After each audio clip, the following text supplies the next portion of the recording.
ሰላም ቤተሰቦች እንዴት አላችሁ? ዛሬ የአማርኛ አናባቢ ፊደሎችን እንዴት እንደሆኑ ለማየት እና ለመማር በዚህ ቪዲዮ ተመልሰናል ማለት ነው። የአማርኛ አናባቢ የሚባል አለ፣ በእንግሊዝኛም አናባቢ የሚባል አለ አይደለ? በእንግሊዝኛ 26 የእንግሊዝኛ ፊደሎች አሉ። በአማርኛ ደግሞ 34 የሚሆኑ ወደ ታች እነዚህ የመጀመሪያዎች ፊደሎች ሲቆጠሩ እነዚህ 34 የሚሆኑ ፊደሎች ናቸው አይደለ? ከነዚህ ውስጥ ደግሞ አናባቢ የሚባሉት የአ ቤቶች ናቸው። የአ ቤት አ፣ ኡ፣ ኢ፣ አ፣ ኤ፣ እ፣ ኦ የሚባሉ እነዚህ ፊደሎች የአማርኛ አናባቢ የሚባሉት እነዚህ ፊደሎች ናቸው ማለት ነው። ስለዚህ እነዚህ ፊደሎች እንዴት ነው በአማርኛ አናባቢ ሊባል የቻሉት? ምክንያቱም አሁን በእንግሊዘኛ ሲሆን አሁን አናባቢዎች አብሮ ይጻፋሉ። አሁን እዚህ ጋር ተ ፊደል አለ። ተ ፊደል ወደ እንግሊዘኛ ሲቀየር ይታያል አይደል? አሁን ቲኢ ተብሎ ቲ እና ኢ ፊደል የእንግሊዝኛ አናባቢ ነች። በአማርኛ ግን ምንም የሚታይ ነገር የለም። አሁን ወደ እንግሊዝኛ ጻፉት ቢባል ቢኢ ብሎ፣ ስለዚህ ኢ አናባቢ ነች ማለት ነው። እዚህ ጋር እንደሚታየው አሁን ኢ አናባቢ ኢ አለች። በአማርኛ ሲሆን ግን ምንም አይነት አናባቢዎች ከፊደሎች ጋር አንድ ላይ ተጽፈው አናገኛቸውም እና ብዙ ሰው አናባቢ የአ ቤተሰቦች እንደሆኑ ቢነገረው እንዴት ነው አናባቢ ሊሆን የቻሉት ጥያቄ ይፈጥርባቸዋል ማለት ነው። ስለዚህ እሱን ነገር ዛሬ በቀላሉ አሳያችኋለሁ። እንዴት መሰላችሁ? ከዛ በፊት ይህ ቪዲዮ በጣም አስፈላጊ ስለሆነ በተለይ አማርኛ በእንግሊዝኛ መጻፍ የምትለማመዱ ተማሪዎች ካላችሁ ይህ ቪዲዮ ለእናንተ ነው፣ በጣም አስፈላጊ ነው። ስለዚህ ይህን ቪዲዮ ደጋግማችሁ እዩት። ለሚያስፈልገው ሰውም ሼር በማድረግ ቻናላችንን ሳብስክራይብ በማድረግ ይህን ቪዲዮ የምታዩ ላይክ እና ኮመንታችሁን እፈልጋለሁ። ላይክ ኮመንት በማድረግ እኔን አበረታቱኝ። ወዳችኋለሁ። ኦንላይን መማር የምትፈልጉ ተማሪዎች ደግሞ ከታች ባለው ስልክ ቁጥር እኔ ጋር ብትደውሉልኝ በኢሞ ወይ በዋትሳፕ ቴሌግራም ላይ ያለው የትም ቦታ ሆናችሁ ባላችሁበት በሚመቻችሁ ሰዓት በግል ብትፈልጉም 2-3 ከሆናችሁ በቡድን በጋራ አንድ ላይ እኔ ጋር መማር በአጭር ጊዜ ማንበብ፣ መጻፍ፣ መሰረታዊ የሂሳብ፣ የአማርኛ፣ እንግሊዘኛ ማወቅ ትችላላችሁ ከኔ ጋር ማለት ነው።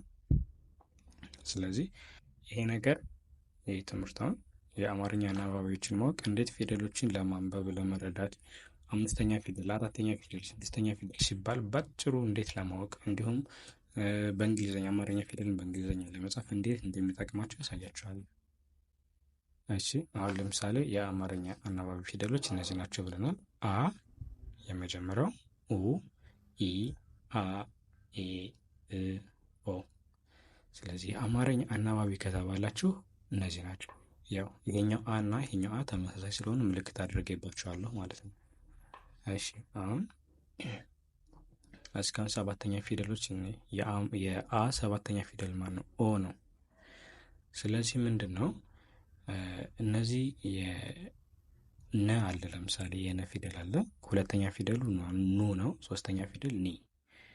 እሺ ስለዚህ ይሄ ኒ የተመሰረተው የሚባለው ይሄ ኒ ባይኖር ኖሮ አሁን አናባቢ ከአማርኛ ፊደል ጋር ይነጻፍ ባል ነ ፊደልንና የአ ሁለተኛ ማን ነው? ኡ አይደለ? የአ ሁለተኛ ኦ ነው። ስለዚህ ነ ብለን ነና ኡ ነበር የምንለው። ኒ ለማለት ደግሞ ማን ነበር የምንለው ማለት ነው? ኒ ለማለት ነ ፊደልን ነው በቅንፍ ተጻፈው እዚህ።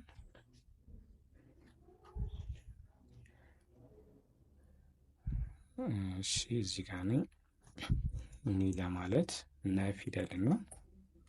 ነ ፊደል ሲደመር የአ 3ኛ ፊደል ኢ እንደዚህ ነበር የምጽፈው ማለት ነው። ግን አሁን በኒ ተክተናል፣ በአንዷ ፊደል ተክተናል። መጀመሪያ ያው ይሄ አናባቢ ምናምን ልክ እንደ እንግሊዝኛ እንጠቀም ብንል ነና ኢን እንደ ኒ ነበር የምንጠቀምበት ማለት ነው። ስለዚህ ምንድነው የተደረገው?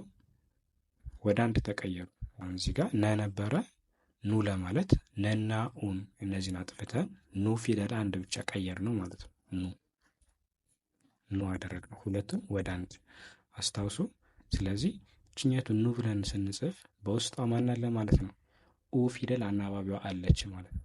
አሁን እዚህ ጋርም እነዚህ አናባቢ ያለበትን አጠፍተን ኒን ብቻ ስንጠቀም ኒ ፊደል በውስጧ ማን አለ ማለት ነው?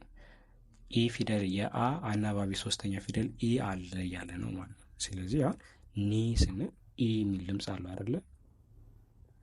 የዚህም ብቻ አይደለም የሁሉን ስናየውን እስኪ የሁሉን ከዚህ ጀምረን የሸ ሶስተኛ ፊደል ሺ ስንል ኢ የሚል ድምፅ አለ። ቂ ስንል ይሄ አን ራሱ እንጠራዋለን። ቂ ስንል ኢ አለች። ቢ ስንል ኢ አለች። ቪ ስንል ኢ አለ። የሁሉም ፊደል ላይ ሶስተኛ ፊደል ካል የአ ሶስተኛ ፊደል፣ አራተኛ ፊደል ካል የአ አራተኛ ፊደል በእያንዳንዱ ፊደል ድምፅ ላይ ያለ ማለት ነው። በጣም የሚታወቁ ፊደሎች አሁን ምሳሌ ሰባተኛ ፊደል የአ ሰባተኛ ፊደል ኦ ነው።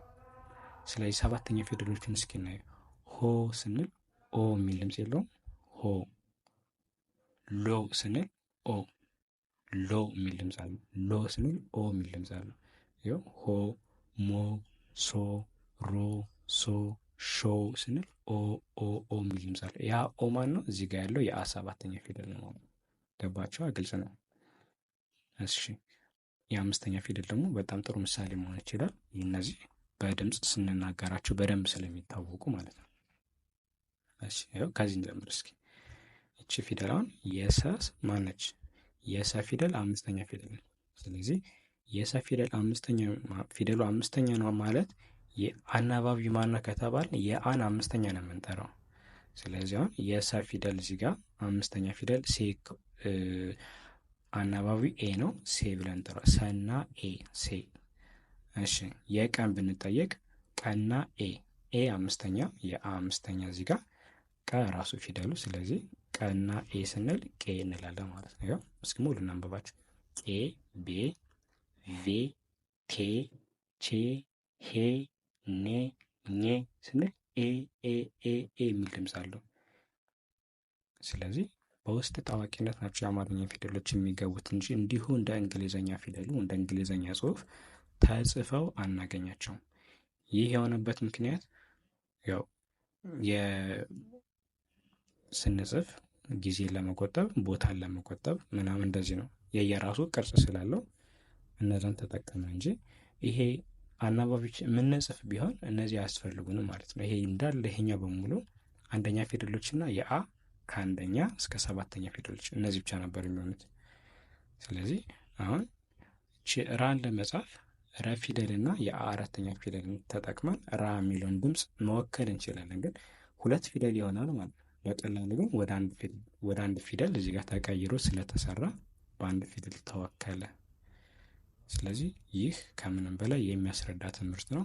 በእንግሊዘኛውም እንደዚህ ተመሳሳይ ነው። የእንግሊዘኛው አብዛኛው ፊደሎች ሁለት ፊደል ሶስት ፊደል ምናምን ናቸው።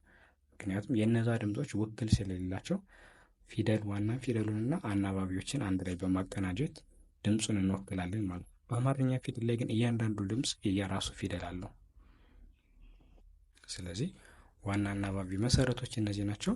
እነዚህ ግን በእያንዳንዱ ፊደል ውስጥ እንደሚገኙ አስባችሁ በዚሁ እንድትይዙ ትፈልጋለሁ። በሌላ ቪዲዮ ደግሞ ይሄንን ራሱን በእንግሊዘኛ ፊደል ቀይረን እንሰራዋለን። ይህንን ቻናል ሰብስክራይብ በማድረግ ፎሎ፣ ላይክ በማድረግ ጠብቁኝ። ክፍል 2 እለቅላችኋለሁ። መልካም ጊዜ